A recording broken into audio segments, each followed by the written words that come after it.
Mabilis ding pumalag ang ilang mambabatas na inakusahan ng mga dati umanong Marines na nakatanggap umano ng mali-maletang flood control kickbacks. Narito ang agenda report ni Isaiah Mirafuentes ng Abante. Ilang former at incumbent House lawmakers ang nakaladkad ng umano'y ex-Marines sa kanilang pagharap ng flood control hearing ng Cayetano Block. Kabilang din ang ilang miyembro ng House Prosecution Team o ang mga maglalatag ng ebidensya laban kay VP Sara sa impeachment trial. Sagot ni Bicol Saro Representative Terry Redon, walang diniliver na maleta sa kanya saan man o kailanman. Si Palawan Congressman Jose Alvarez naman napasugod sa Senado nang malamang dinamay siya ng mga umano'y dating Marines.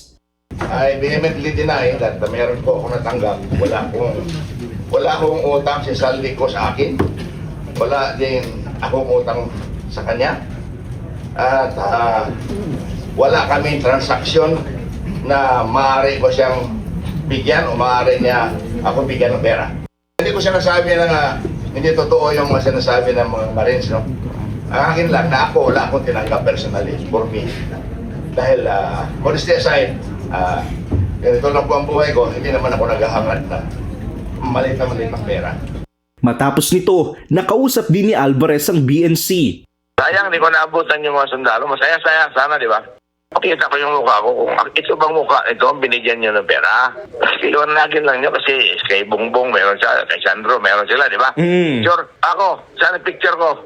Marinding itinanggi ni ML Representative Leila de Lima ang mga paratang habang political theater at pabubulitika kung ilarawan ito ni House Prosecution Team spokesperson at Lanao del Sur Congressman Zia Alonto Adjong. Ganito rin ang pananaw ni Manila Representative Joel Chua.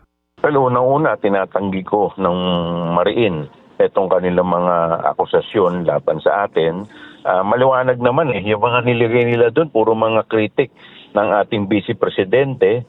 Mariin din ang pagtanggi ng mga dating miyembro ng Makabayan Bloc na sina Franz Castro, Arlene Brosas at Raul Manuel. Para sa agenda, Isaiah Mirafuentes, Abante. Manatiling nakatutok sa Bilyonaryo News Channel. Sumubaybay sa aming social media accounts at mag-subscribe sa aming YouTube channel para sa mga eksklusibong balita at storya.